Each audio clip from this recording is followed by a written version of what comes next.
Blutbart. Hello and welcome back to another behind the scenes toy photography video. This week I'm going to show you how to use focus stacking to keep your close-ups nice and sharp. I call this shot Surrounded. For this shot I used Aayla Secura, Ki-Adi-Mundi, and some super battle droids from Hasbro's Star Wars The Black series. Since I envisioned this shot as a close-up, I really didn't need to build a whole diorama for it.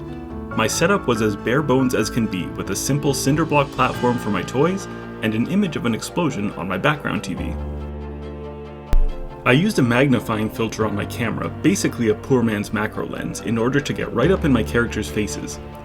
I then filled in most of the background with my bulky super battle droids.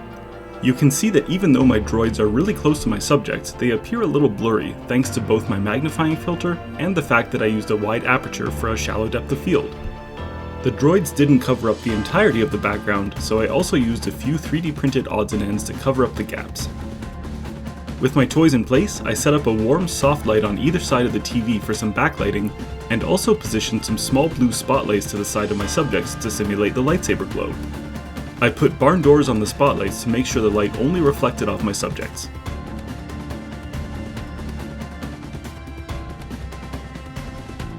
Lights out and time to shoot. Here's my base image. You may have noticed during my setup that one of my subjects was slightly more in focus than the other. This was the result of my ultra shallow depth of field, and the editing phase is where I implemented focus stacking to fix this.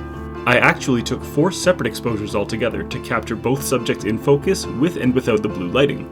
Using 3 separate layer masks, I blended them all together so that both subjects were sharply in focus with blue light on only one side of their faces to make the lightsaber glow as realistic as possible. I then drew in the lightsabers with the marquee tool and the brush tool. I applied inner and outer glow layer effects to light them up.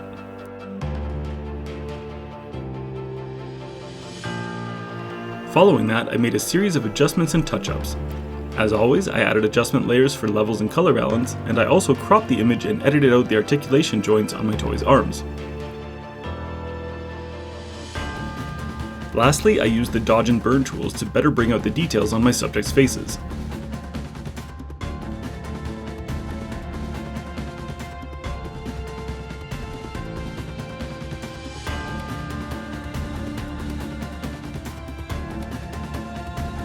So once again, here's my starting image. And here's where I ended up. Thank you so much for watching. If you enjoyed this video, please consider liking and subscribing, and be sure to check me out on Instagram. Thanks, and until next time.